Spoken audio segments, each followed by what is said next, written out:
Hello everyone and welcome back to the channel. We're here today to talk about some of the uniforms worn by members of Knox's Regiment of Artillery during the first 2 years of the American Revolutionary War, 1775 and 1776. And we're of course going to start with what they were wearing at the very onset of the war in April of 1775. So during the siege of Boston, Knox's regiment was commanded by Colonel Richard Gridley, which fought at the Battle of Bunker Hill in June. And at that point in the war, most of them would have been dressed just like Harry here. He's dressed as a young man from New England in the 1770s in typical civilian fashion with a light woolen coat, matching wool broadcloth breeches and waistcoat, and of course with the cocked hat of the period.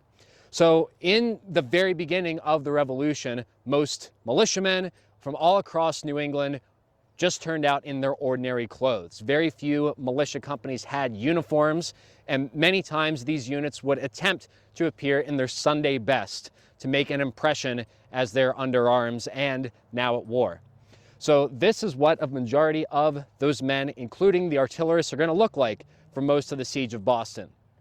But as the year drags on, it's getting closer to winter. A lot of the enlistments for those men that signed up at the very beginning of the conflict are starting to run out. And General Washington, who's now taking command of the army, realizes this. And he's going to have to incentivize these men to stay on through the winter, to see the job through and to capture Boston. So beginning in the fall of 1775, towns across Massachusetts are going to come together and start to make what are known as bounty coats. And these are issued either as is or an exemption funds in the equivalent cost of that bounty coat to these soldiers as an incentive to stay on. So we know that multiple companies of Knox's Regiment of Artillery were given either these coats or received the funds instead. But as you can see, it's not really much of a uniform. It's a very plain coat with non-functioning pockets, non-functioning collar, really not much going on.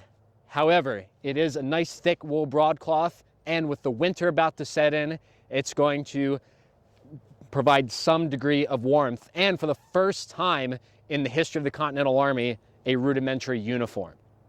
Now, by the end of the siege of Boston, the Army, as we know it, is really starting to come together. In March of 1776, March 16th, the day before the siege of Boston concludes, Knox's Regiment of Artillery places an order for the uniform that I am wearing here today. It is the classic regimental coat, more or less patterned after the Royal Artillery's regimental coat from the 1768 Royal Warrant. It's got many of the same features, but a few distinguishing ones. The lapels on the coat are only 2 inches, which allows it to cut down on the usage of material, but still provide functionality. If I wanted to, I could button this closed in colder weather. Also has 2-inch collars, which are functional, and in my case, functioning cuffs. And of course, faced in red, and we know they also had white wool lining turned up. This is what the unit is going to wear all throughout the rest of 1776.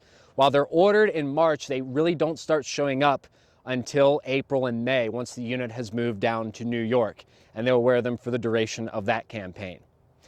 Knox's Regiment of Artillery remains active all through 1776, and then with the onset of 1777, they will be disbanded, and those men are sent off to different units. So thank you for joining us here today. Make sure to like, comment, and subscribe, and we'll see you around.